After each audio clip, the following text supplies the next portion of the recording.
Montana Territory, summer of 1879. The morning sky was clear, but inside the small clapboard church on the edge of Dry Creek, the silence felt thick as a thundercloud.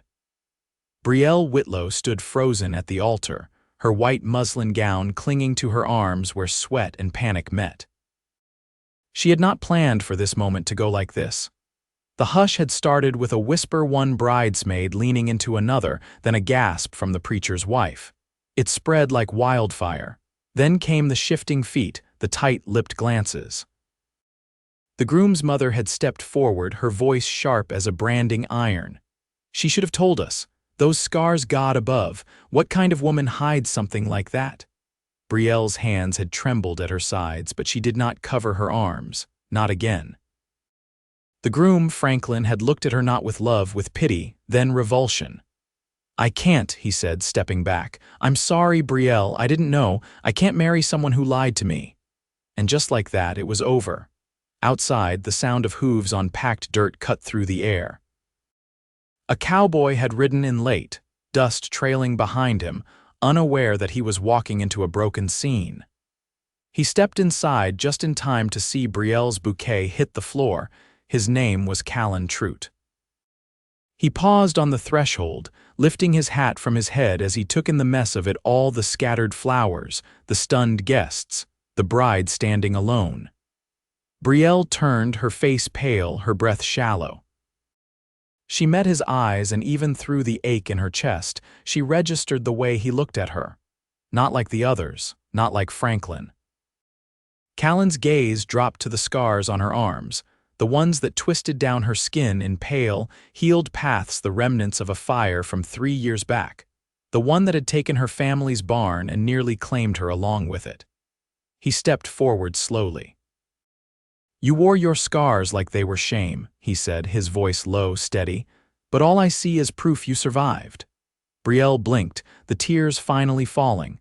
Later that day, the church was quiet and empty. She sat on the back steps, her veil discarded, her hands clasped tight in her lap. She heard boots crunch the gravel behind her. "You all right?" Callen asked, his voice gentler now. "No," Brielle said, not looking up, "but I will be." He sat beside her without asking. The silence stretched, but it was not uncomfortable. "You came all the way from Wolf Pines, right?" she asked finally. "Was stopping through, needed feed." He lifted a brow. "Didn't expect to stumble into a wedding." "It was not much of one," she said, her laugh hollow. Callen leaned forward, resting his elbows on his knees. "You did not deserve that. I did not tell them about the scars," she admitted. "I thought maybe if I could just get through the ceremony it would not matter, but I guess I was wrong." He looked at her, then really looked. "It matters. But not the way they think it does." Her chest tightened with something she had not expected, not today, not ever again. That evening he offered to ride her home. Her brother had left early, too ashamed or too cowardly to face the scandal. As they rode side by side through the tall grass, the setting sun caught in her curls, and he found himself glancing at her more than once. "You live out this way alone?" he asked. "Since my parents passed." "Just me and the chickens now." "You always talk like that," he asked, a smile tugging at the corner of his mouth. "Like what?" "Like the world kicked you twice and you still found something to laugh about." She smiled despite herself. "You always talk like you are trying not to say something more." He looked over, eyes meeting hers. "Sometimes." They reached her farmhouse just as the sun slipped behind the hills. She dismounted, brushing dust from her skirt. "Thank you, Callen," she said, meaning it more than he could know. He tipped his hat. "You need anything, you send word, or I will find a reason to ride through again soon." Brielle watched him go, something unfamiliar blooming in her chest. The next morning he was back, with feed and an armful of fence posts. "You said your gate was falling in," he said, setting them down. "I did not actually," she replied. He shrugged. "Must have heard it wrong." She looked at him, the man who had seen her scars and not flinched, the man who showed up the next morning like nothing was broken. And for the first time since the fire, since the weeks in bandages, since learning how to hide her arms, Brielle felt something she had not in years. Hope. Callen dug the first fence post into the earth as the wind kicked up dust around them. She handed him the next one, her fingers brushing his. He did not pull away, neither did she. The hens were restless that morning. Brielle could hear them clucking long before she stepped out onto the porch, the boards still damp with dew. Her boots pressed soft into the earth as she made for the coop, braids swinging down her back, apron catching at her knees. She moved slower than usual, her left shoulder stiff from the strain of yesterday's digging. Callen had worked until the sun dropped below the cottonwoods, careful not to speak more than needed, but always watching her in that quiet, steady way. She hadn't known what to make of it, only that when he rode off, the place felt too still. She'd thought he wouldn't come again so soon. But by midday, she heard hooves again. This time he led a mule behind his horse, its back heavy with canvas bundles. "I brought a draw knife," he said, tying off the reins. "Thought your back gate could use planing down. You came all this way for a gate that barely sticks," her arms crossed, not in defiance but to anchor herself. "No," he said, "but that's what I told myself so I wouldn't feel foolish." She looked at him then, eyes narrowed against the sun. "You don't strike me as the type who worries about looking foolish." "I don't," he said, "except around you." That silenced her. She turned and walked toward the back of the house, and he followed without another word. They worked together beneath the awning, the draw knife whispering against the wood. He didn't ask questions. He didn't mention the wedding. The town. The way the preacher's wife had looked away as if shame was catching. Instead, he whistled low under his breath, something slow and tuneless. It filled the quiet. She took a cloth to the railings while he planed, wiping down the places where the wood had started to gray. Her sleeves were rolled up, but he didn't glance down, not once. "Where'd you learn carpentry?" she asked. "My uncle. He built wagons out near Bozeman. I was more use with horses, but he made sure I knew my way around a plain. And now I go where work leads me. This week it led me here." Her fingers tightened on the cloth. "You're not planning to stay, are you?" The draw knife paused. "Would it be a problem if I did?" She didn't answer right away. A breeze stirred the edge of her apron. Somewhere a hawk cried out. "No," she said finally. "It wouldn't." Later she served him coffee in enamel mugs, the grounds thick and bitter. They sat on the stoop, boots brushing dust. He pulled a tin from his coat pocket and offered her a piece of dried plum. She shook her head. "I haven't had those since my mother passed," she said, voice low. "She'd slice them thin and lay them on the stove lid to dry, said it kept the sweetness in." He tore off a piece with his teeth. Seems she was right. She watched the horizon while he chewed. The fields were quiet this time of year, the wheat still young. A single crow wheeled above the trees. "You ever think about settling?" she asked. He wiped his hands on his trousers. "Sometimes. But I never had a reason to stop riding." And now, he looked at her then, long and straight, still deciding. She stood, brushing crumbs from her lap. "Well, if you do stay, there's a roof leak I haven't gotten around to patching." He rose too, slower, like he was weighing something. "I can fix a roof," he said. She met his eyes. "I know." That evening he didn't ride out. He tied his horse near the barn and slept beneath the stars, not 20 yards from her porch. She watched from the window, unseen. He didn't stir much. Just lay there, hat over his face, boots crossed at the ankle. And though the wind picked up and the trees whispered things she couldn't quite hear, she slept better than she had in weeks. The next few days passed without ceremony.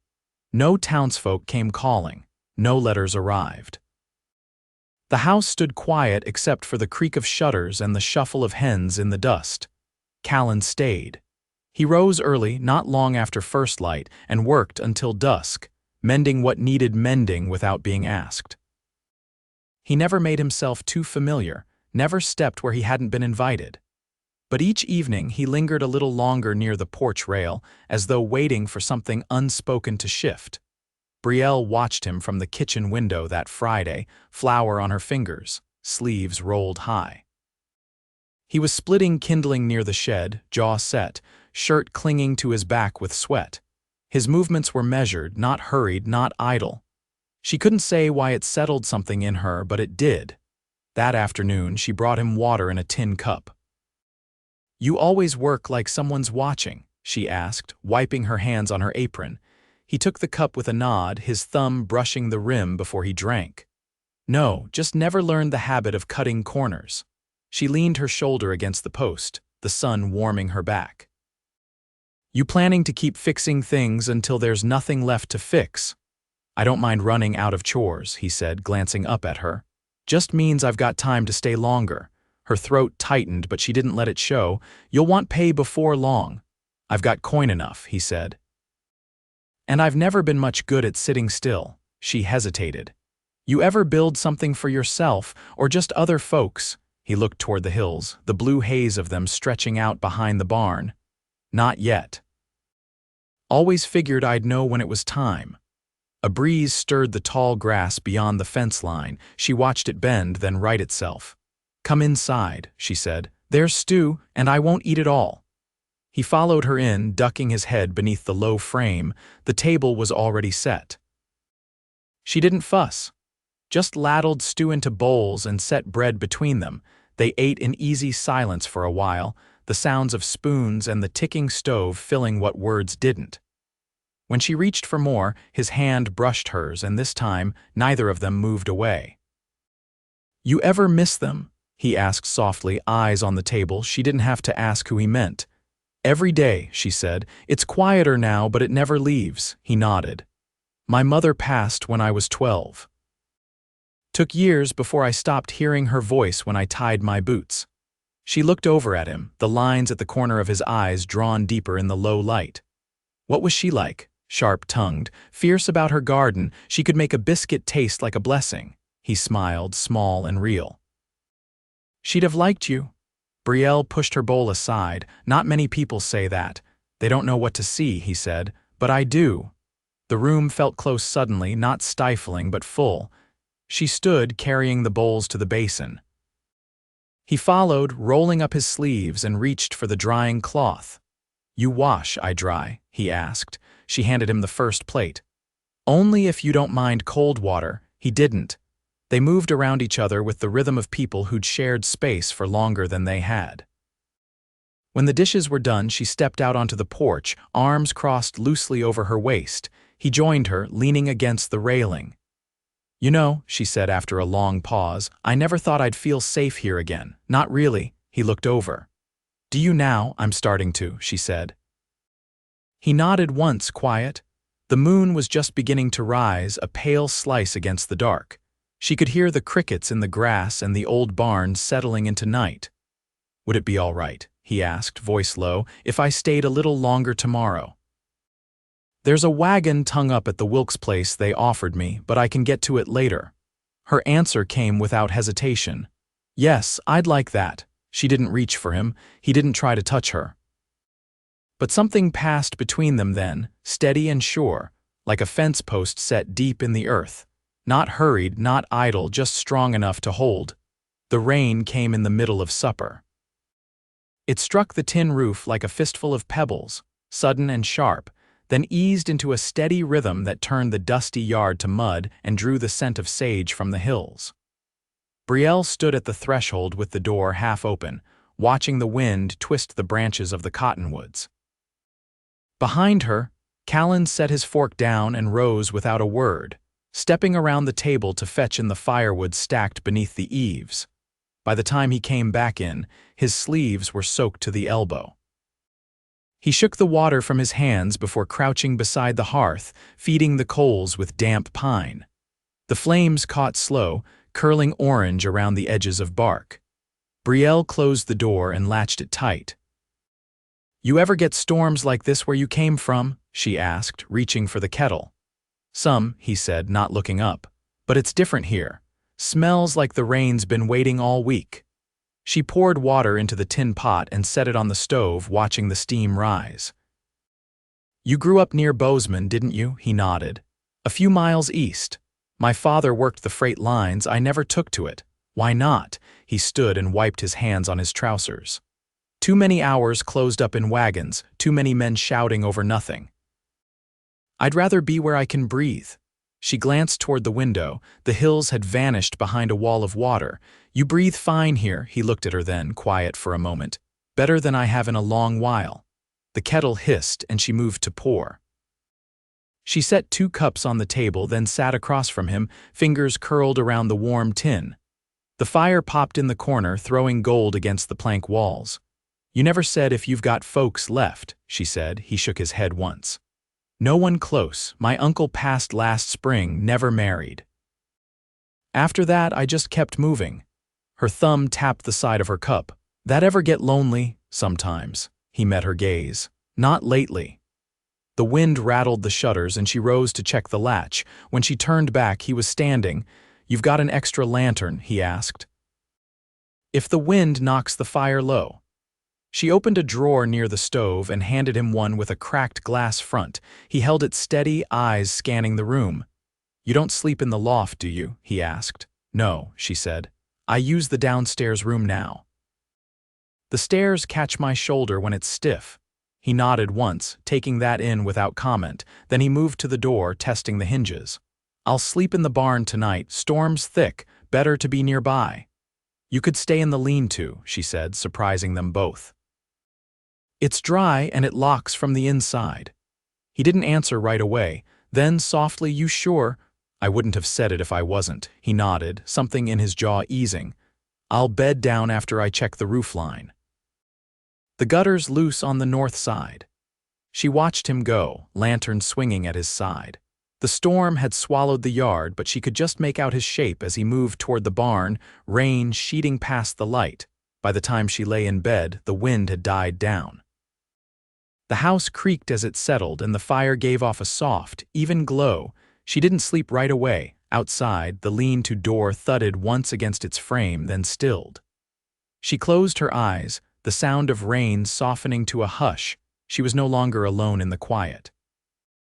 And for the first time, she didn't feel like she had to be. By the time the sun pushed back the clouds, the rain had left deep furrows in the yard and a silver sheen across the pasture grass.